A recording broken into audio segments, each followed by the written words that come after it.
Bismillahirrahmanirrahim. Assalamualaikum warahmatullahi wabarakatuh. Waalaikumsalam. Alhamdulillah kita berkumpul semuanya ini Ustaz. Sedikit bincang-bincang santai Ustaz berkaitan dengan tema urgensi mengikuti manhaj salaf Ustaz.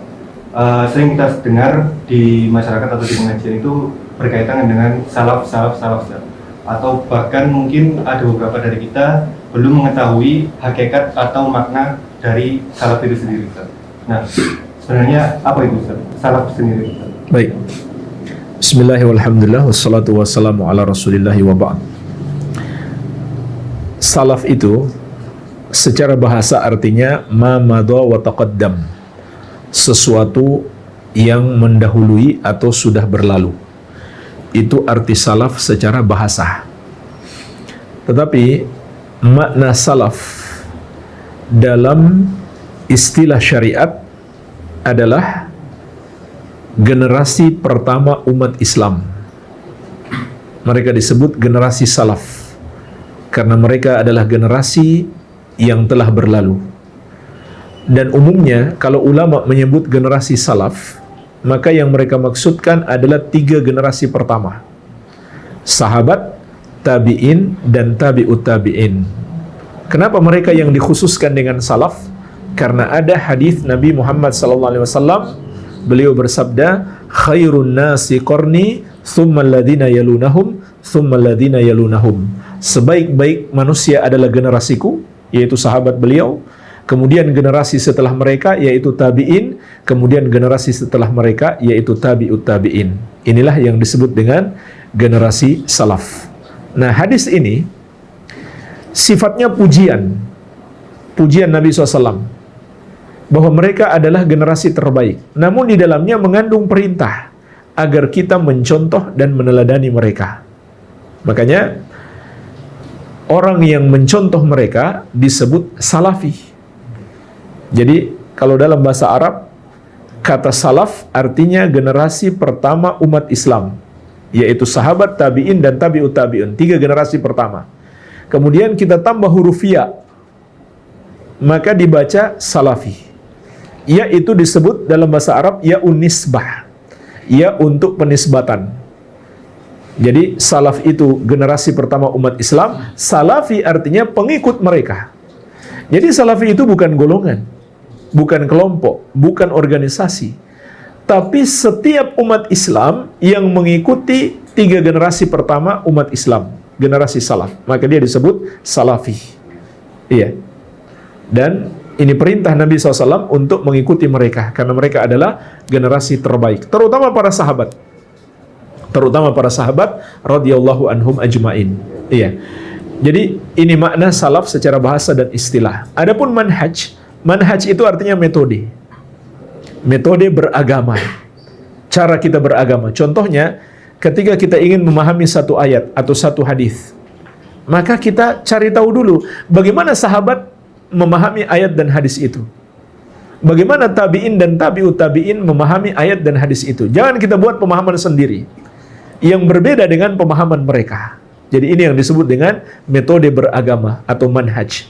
Jadi manhajus salaf artinya adalah metode beragama generasi salaf yang kita harus teladani. Itu pengertiannya. Kiranya apa untuk mengikuti manhaj salaf atau mungkin ada beberapa keutamaan untuk mengikuti manhaj yang mulia itu? Baik, inilah satu-satunya jalan keselamatan. Tidak ada yang lain. Sebagaimana dalam hadis tentang perpecahan umat, Nabi SAW bersabda, "Wa sataftariqu ummati ala 73 firqah, kulluha finnar illa wahidah." Umatku akan terpecah menjadi 73 golongan. Semuanya di neraka kecuali satu. Artinya semuanya salah, semuanya tidak benar, hanya satu yang benar. Apa yang benar itu? Ma ana alaihi wa ashabi, yang mengikuti aku dan para sahabatku. Jadi nggak ada jalan untuk selamat, tidak ada jalan lain kecuali mengikuti generasi salaf, mengikuti Rasulullah SAW dan para sahabat tabi'ut. Dan juga Allah telah menegaskan keridhaan Allah terhadap para sahabat dalam surat At-Taubah ayat ke-100.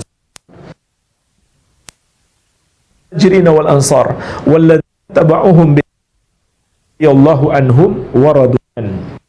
Dan orang-orang yang pertama masuk Islam dari kalangan Al-Muhajirin dan Al-Ansar, yaitu sahabat-sahabat Nabi Muhammad sallallahu alaihi wasallam. Dan orang-orang yang mengikuti mereka dengan baik, maka Allah ridho kepada mereka dan mereka pun ridho kepada Allah. Para ulama menjelaskan makna ayat ini. Allah meridhoi para sahabat karena akidah mereka benar, amalan mereka benar, maka Allah ridhoi mereka. Kemudian ayat ini juga mengabarkan bukan hanya sahabat yang Allah akan ridhoi, tetapi juga walladzina tabauhum biihsan, orang-orang yang mengikuti mereka dengan baik. Jadi kalau kita berusaha mengikuti sahabat dengan baik, maka insya Allah kita juga akan termasuk orang-orang yang Allah ridhoi. Ya, jadi inilah jalan menggapai ridho Allah, mengikuti Rasulullah sallallahu alaihi wasallam dan para sahabat radhiyallahu anhum ajmain. Seperti itu, akhi. Sekarang muncul gini Ustaz, pada saat kita menerapkan atau mengikuti manhaj salaf, kemudian menerapkan sunnah Nabi sallallahu alaihi wasallam, otomatis kita mengikuti jalan hidup Nabi Ustaz sallallahu alaihi wasallam. Baik itu dari segi penampilan maupun dari segi akidah. Nah, dari segi penampilan sendiri mungkin kita membiarkan jenggot, kemudian memotong celana di atas mata kaki. Muncul stigma atau pembicaraan di masyarakat, wah ini jangan-jangan teroris atau wahabi. Itu menyikapi hal tersebut bagaimana? Iya, baik. Kadang sering juga menimpa kita yang sudah menerapkan sunnah Nabi. Pertama perlu saya ingatkan terlebih dahulu, mengikuti Nabi Muhammad SAW yang paling utama adalah mengikuti akidah beliau, keimanan beliau, kemudian ibadah beliau, kemudian akhlak beliau. Ini 3 hal: akidah, ibadah, dan akhlak. Ini yang paling penting dalam meneladani Rasulullah SAW. Iya. Termasuk dalam adab-adab berpakaian, itu juga bagian dari akhlak yang mulia. Adab-adab berpakaian. Rasulullah SAW bersabda, "Ma asfala minal ka'bain minal izar finnar." Pakaian itu hendaklah di atas mata kaki. Pakaian yang di bawah mata kaki terancam masuk neraka. Iya. Walaupun ada hadis-hadis yang berbicara tentang antara yang sombong dan tidak sombong. Dan di sini terjadi khilaf ulama.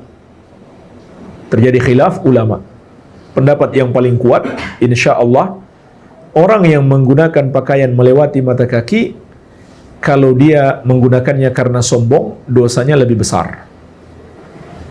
Kalau dia tidak berniat karena sombong, dia tetap berdosa, walaupun dosanya lebih ringan daripada yang menggunakannya karena sombong.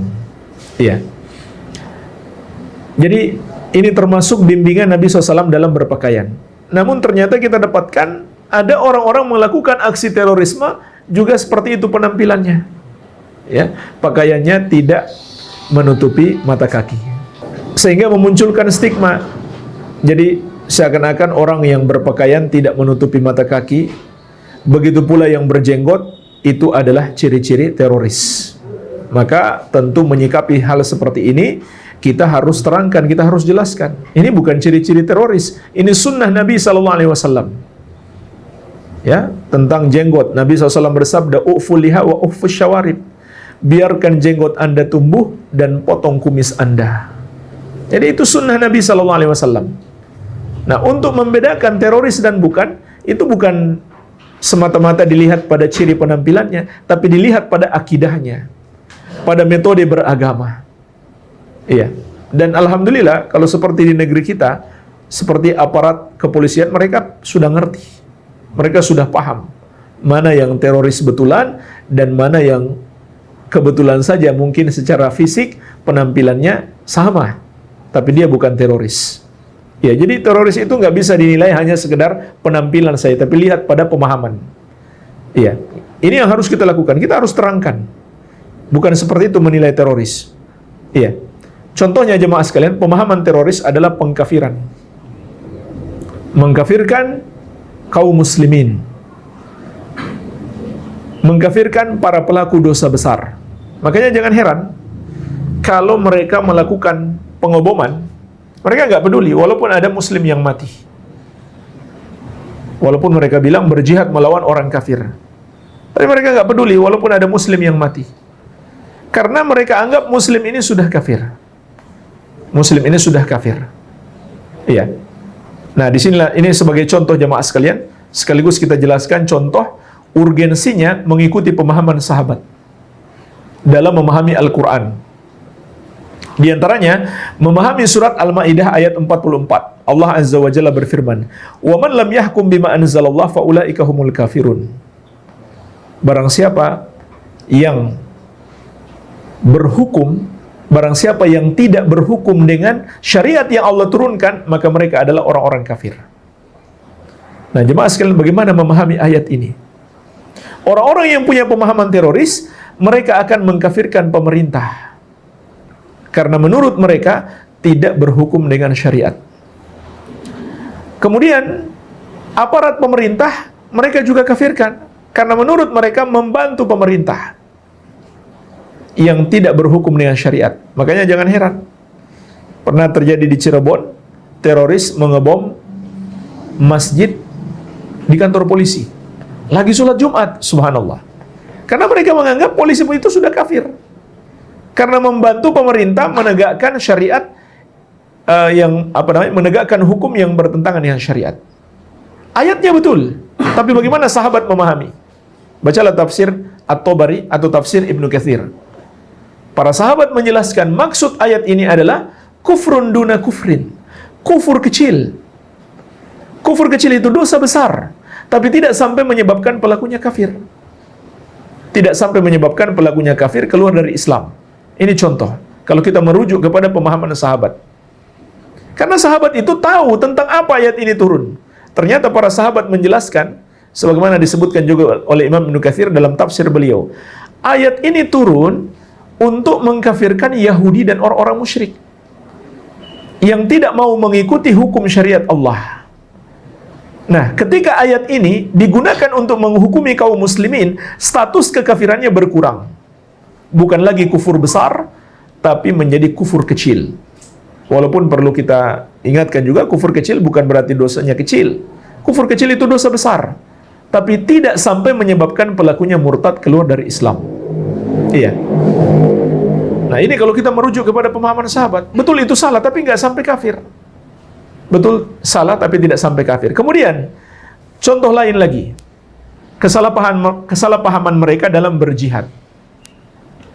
Betul, ada mereka ikut ayat-ayat jihad, hadis-hadis tentang jihad, keutamaan mati syahid. Makanya mereka berani melakukan bom bunuh diri. Tapi pertanyaannya, begitukah Nabi dan sahabat memahami ayat dan hadis itu? Ternyata tidak. Coba lihat praktek mereka misalkan, ya. Lihat orang kafir, lalu mereka bom gereja. Atau orang kafir di tempat maksiat, lalu mereka bom. Begitukah cara Nabi SAW berjihad? Tidak. Rasulullah SAW, beliau ketika berjihad, kalau ketemu orang kafir, beliau akan kasih 3 pilihan. Itu nggak langsung diperangi.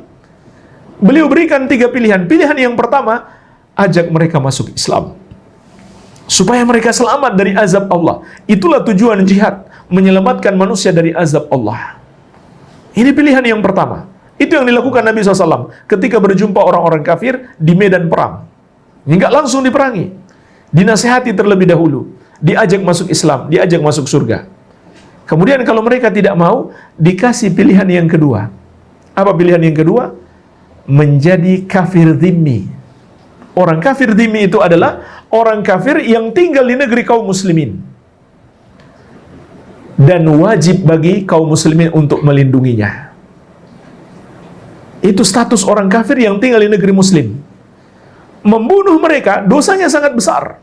Rasulullah SAW bersabda, "Man qatala mu'ahadan lam yarah raihatal jannah."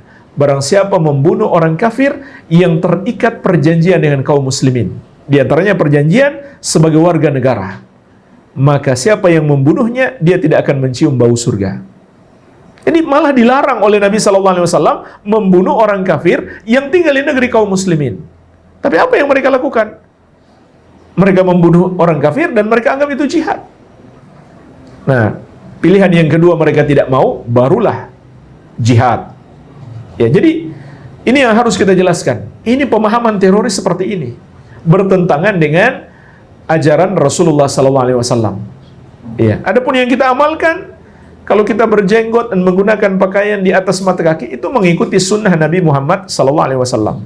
Terlepas dari perbedaan pendapat ulama soal hukumnya, wajib atau sunnah. Tapi mengamalkannya bukan sama sekali ciri-ciri teroris, tapi mengamalkan sunnah Nabi SAW. Dan tentunya kita bersabar dan menjelaskan dengan baik. Iya, barangkali seperti itu. Wallahu alam. Ya. Oh iya, Ustaz. Tadi yang ini Ustaz, sering ada dikaitkan kita itu yang pengikut salaf itu Wahabi. Baik. Ustaz. Iya. Gimana? Iya. Jadi Wahabi itu, kalau secara bahasa ya, itu berasal dari kata Al-Wahhab. Al-Wahhab itu nama Allah. Artinya Allah yang maha memberi. Kemudian mereka tambah huruf ya, jadi Wahabi. Sebenarnya kalau dari segi bahasa maknanya bagus, artinya pengikut Allah.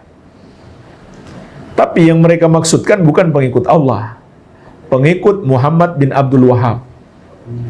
Jadi secara bahasa pun sudah salah sebenarnya. Bukan hanya salah, tapi ini adab buruk kepada Allah. Sebab yang mereka beri nama Wahabi itu maksudnya untuk menjelekkan, tapi menggunakan nama Allah. Ini adab buruk sebenarnya. Padahal yang mereka maksudkan pengikut Muhammad bin Abdul Wahhab. Ya, namanya Muhammad. Abdul Wahhab nama ayahnya. Al-Wahhab nama Allah Azza wa Jalla. Nama ayahnya Abdul Wahhab. Namanya Muhammad. Iya. Nah, siapa Syekh Muhammad bin Abdul Wahhab itu? Beliau adalah pejuang Islam, ulama besar Ahlus Sunnah wal Jamaah di abad ke-12 Hijriah. Buku-buku beliau sampai sekarang masih ada. Bisa diteliti, bisa diuji, tidak ada yang keluar dari ajaran Ahlus Sunnah wal Jamaah. Hanya saja kenapa banyak orang membenci beliau? Karena beliau memberantas perbuatan syirik dan bid'ah. Itulah yang membuat orang-orang yang berbuat syirik dan berbuat bid'ah sangat benci kepada beliau. Itu sebabnya mereka menggelari pengikut beliau dengan Wahabi. Ya, karena di zaman itu di abad ke-12 Hijriah di Arab Saudi, syekh ini punya kekuatan besar, pengikutnya banyak. Termasuk didukung oleh pemerintah Arab Saudi. Nah, disitulah menyebabkan kebencian orang-orang yang berbuat syirik dan bid'ah. Karena mereka diberantas syirik dan bid'ahnya bukan hanya dengan lisan, tapi juga dengan kekuatan. Dengan kebijakan pemerintah di masa tersebut. Iya. Jadi, itu sebabnya mereka menamakan Wahabi. Dan intinya, yang mereka namakan Wahabi, nggak ada ajaran baru. Semua ajaran bisa dibuktikan, bisa didiskusikan, bisa didialogkan. Tidak ada yang bertentangan dengan pemahaman sahabat. Tidak ada yang bertentangan dengan ajaran Islam. Iya. Nah, jemaah sekalian, sedikit saya tambahkan tentang dakwah Syekh Muhammad bin Abdul Wahhab ini. Beliau dan murid-muridnya termasuk yang menginspirasi perlawanan terhadap penjajah di dunia-dunia Islam. Termasuk negeri kita Indonesia. Beliau termasuk berjasa besar dalam memberikan semangat perlawanan terhadap penjajah Belanda. Bacalah sejarah perjuangan Tuanku Imam Bonjol. Dan bagaimana Imam Bonjol ini punya semangat jihad yang besar? Itu ditularkan dari guru-gurunya. Dan guru-gurunya ini belajar di Arab. Belajar kepada murid-murid Syekh Muhammad bin Abdul Wahhab. Setelah mereka pulang ke tanah air, merekalah yang menyemangati kaum muslimin untuk berjihad melawan penjajah. Maka di antara murid mereka adalah Tuanku Imam Bonjol, pahlawan nasional. Makanya Buya Hamka pernah menyebutkan dalam satu bukunya, saya lupa judul bukunya, bahwasanya tuduhan Wahabi itu termasuk alat penjajahan untuk melemahkan perjuangan umat Islam. Iya, jadi mereka pecah belah umat Islam dengan dituduh Wahabi bagi orang yang punya semangat jihad. Ya, itu kata Buya Hamka dalam salah satu bukunya. Nah, itu juga digunakan oleh Inggris untuk memecah belah umat Islam di India. Ketika mereka menjajah India, mereka namakan pejuang-pejuang Islam ini sebagai Wahabisme. Kenapa mereka namakan Wahabisme? Karena yang paling semangat berjihad melawan mereka itu jamaah yang pulang dari haji. Setelah di Arab Saudi bersentuhan dengan dakwah Syekh Muhammad bin Abdul Wahab, pulang-pulang mereka punya semangat jihad yang besar untuk melawan penjajah. Ya, makanya dalam catatan Profesor Mas'ud yang berasal dari India, pertama kali mengenamakan Wahabi ini adalah penjajah Inggris. Kemudian diikuti oleh sebagian kaum muslimin yang salah paham. Iya. Jadi ini luar biasa jasa beliau terhadap perjuangan melawan penjajahan di dunia-dunia Islam. Iya. Dan intinya adalah bisa diuji ajaran-ajaran beliau.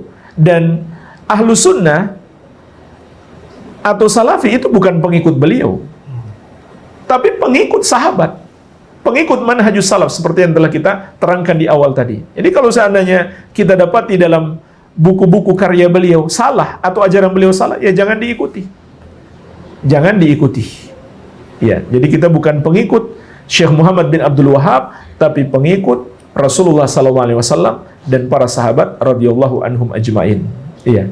Jadi ini tentang Wahabi, wallahu alam. Terakhir Ustaz, jadi kalau semisal ada mungkin bagaimana cara menyikapi atau dengan bijak Ustaz, semisal kita dikatakan Wahabi atau untuk ikut kajian Wahabi ya dan lain sebagainya, menyikapinya secara bijak bagaimana Ustaz? Atau mungkin mendakwahi orang-orang yang sering katakan kita Wahabi gitu Ustaz? Iya. Ya santai saja, ya, dan jelaskan bahwa setiap amalan itu harus terpenuhi padanya dua syarat.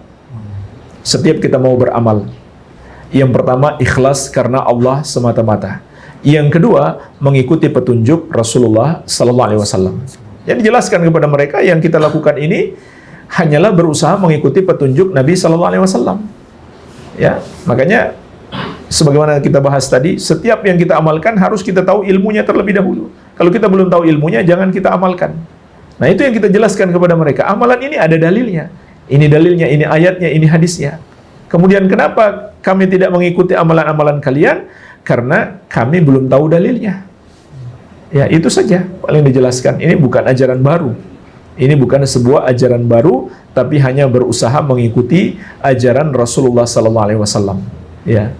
Barangkali seperti itu, wallahu alam. Syukran Ustaz atas nasihatnya Ustaz. Semoga kita semua dapat mengambil manfaat. Jazakumullah khairan. Jazakumullah khairan.